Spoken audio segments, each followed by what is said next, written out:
were in San Francisco? That's a really good question. Probably before Child. Before Child. Yeah, I love this town. This village. Oh, whoa. Can we display these pants? Super hot. Aren't they fun? They're breezy. But no, I don't remember. God, I used to come here so much. It's been a while. We just saw the cover of your new album, The Truth About Love. How amazing does she look on that? Oh my gosh. Thank you. Can I say Thank fierce? you. Fierce woman. Yes. How much the baby fat, whatever you gain is gone. I mean, I gain evenly, so you can't tell until it's too much. But no, I'm being really nice to myself. I'm not in any rush. I look at Willow and I'm like, I would do it 16 times over. I mean, it's just more of me to love. Is she here somewhere? Is she in the back? She's sleeping. Oh. She's sleeping.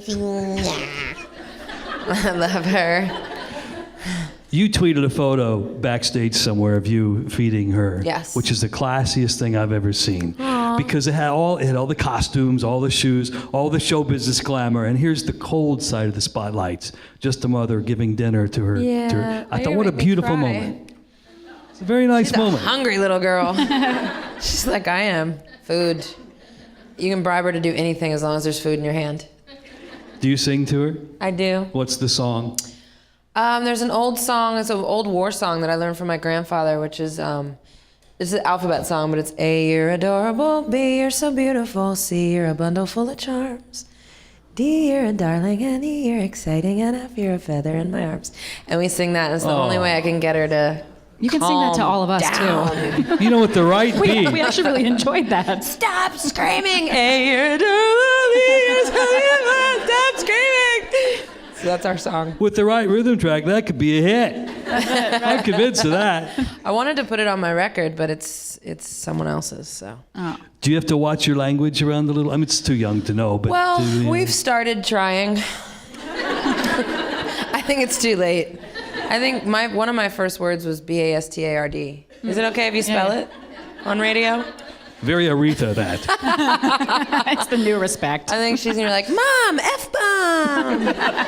Oh, honey, I'm so proud of you. She's 13 months? Yep. Now, is there anything your daughter you hope she picks up from you, and also anything you hope she doesn't pick up from you? I'm glad she got Carrie's looks. She's pretty. And she's got my attitude, so she's got the one eyebrow thing already. I'm like, who are you? And Carrie said the first time she crosses her arms and rolls her eyes, he's gonna put me over his knee. So I look forward to that. Is there anything about motherhood that beforehand you just didn't understand, and now you're like, oh my God, I totally get it? I didn't understand how people could sit around and talk about their kid for 2 hours. And now I'm like talking about my album, but we never actually even talk about my album. We just talk about my daughter, and I'm totally cool with it. You're becoming Kathy Lee Gifford. I'm a Remember walking she had little cliche. kids? I'm gonna give Martha Stewart a run for her money. I'm hopefully not go to jail though, but other than that, I can bake my butt off. Have you prohibited your husband from doing any more motorcycle backflips, which has to be the most dangerous thing you can do? Backflips are out. No more of those. No more backflips. Yeah. But I tried to give him an ultimatum 8 years ago, but you can't. I mean, it's in him. He has to jump things. I don't know if this is urban legend or if it's true. Maybe you can set it straight. Is it true that you proposed to him during a race by holding up a sign, a pit sign? Yeah. During the race? Yes. Which said? Marry me. Serious. So he saw it and kept going.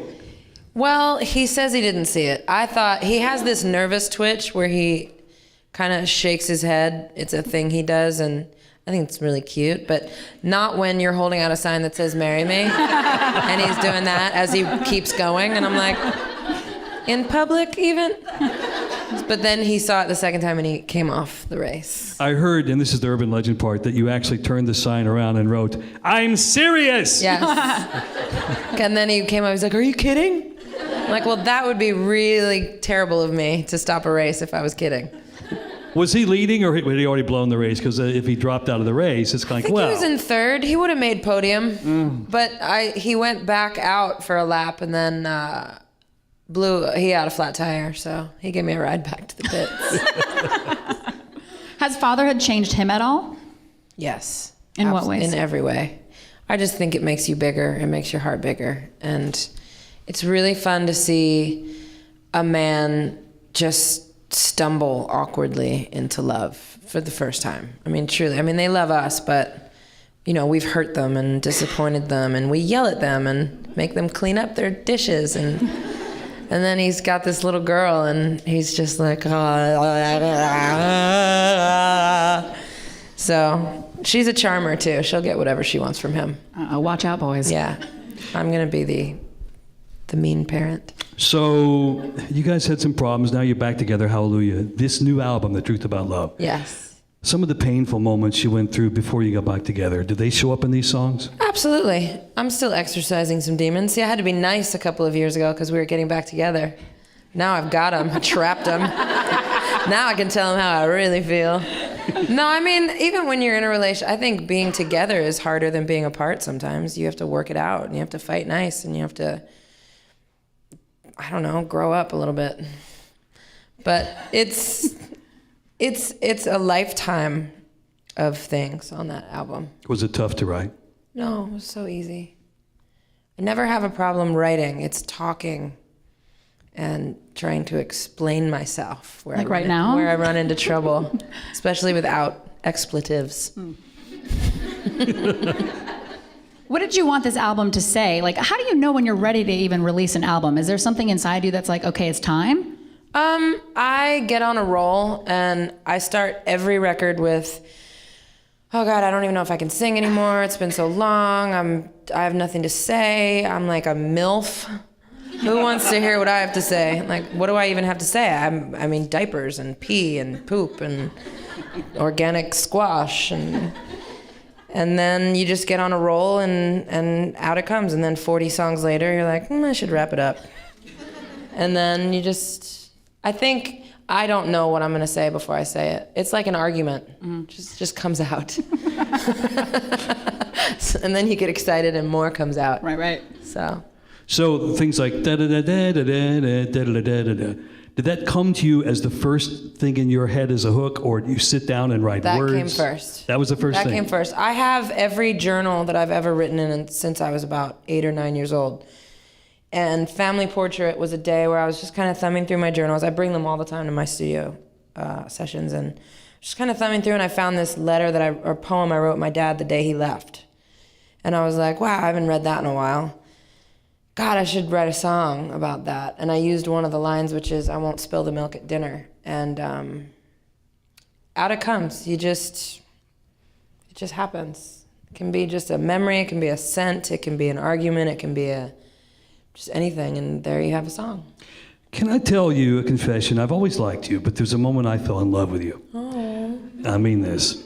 I'm old school. I still have a VCR. I still record on tape. Love it. And I happened to be recording the Grammys 2010, and you came out there and sang Glitter in the Air. Yes. The moment you got into that cloth, like a big diaper almost, and you went up into the air, dripping. And peed all over the audience. Did you all see that? And obviously it was a Huggies and not a Pampers. I thought it was a baptismal scene. They dunked you, and then up you went squirting. First I thought you were naked, but I realized later it was probably a bodysuit, I'm guessing. Yeah, it was a bodysuit. But you, with that performance, you combined music and art in a way that I didn't see in the rest of that show. Thank you.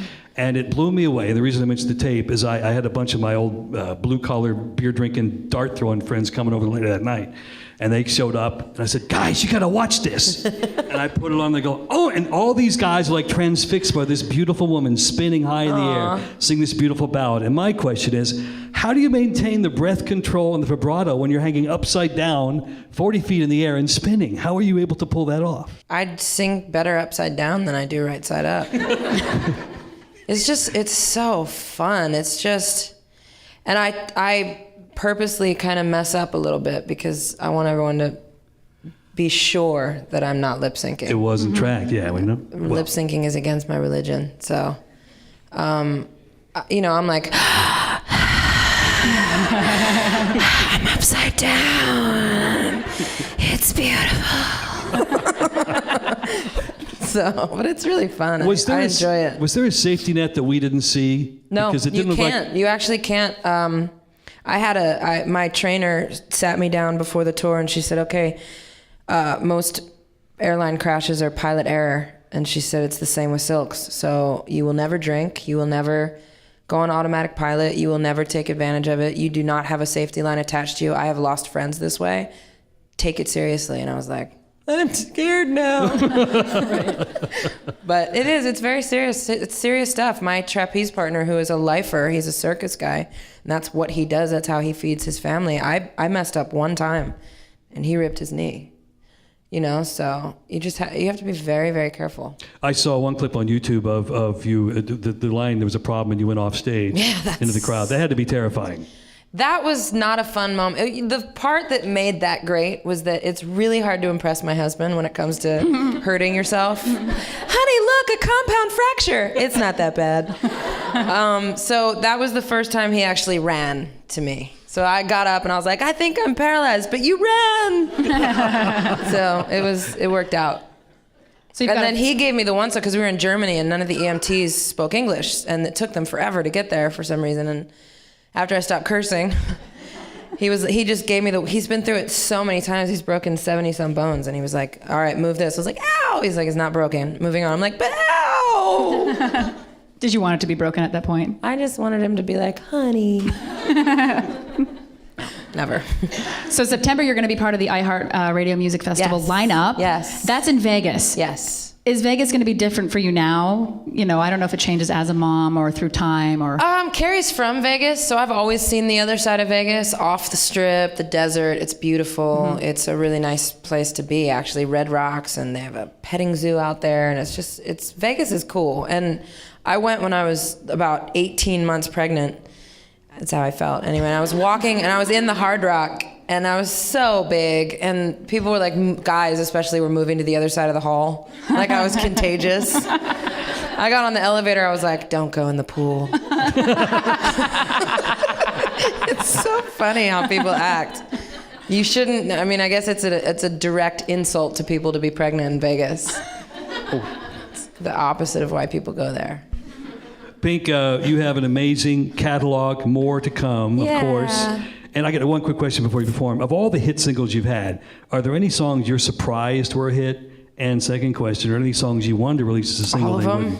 All of them? I mean, I don't even know. I never know what's a hit and what a song actually ever does, because I go straight on the road. And there was a moment in Germany, it was an outdoor festival at night, and there was 75,000 people in the audience, and everyone was in perfect English singing Dear Mr. President. And I was like, wow, that's pretty cool.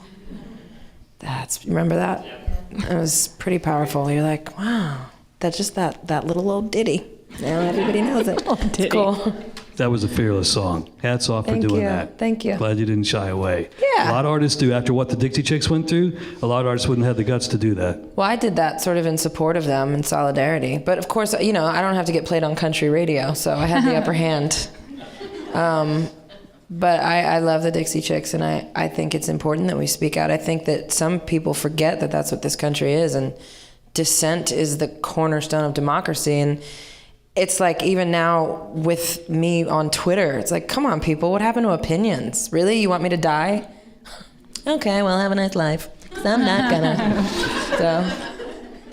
I'm guessing. On that note. I'm guessing. On that happy note. Y'all want to hear some music? We do. I went to see Pink. I'm so depressed. Thank you for having me. We'll leave the floor to you. Coming. All right. Enjoy. Pink, everyone. Thank you. You're so mean when you talk about yourself.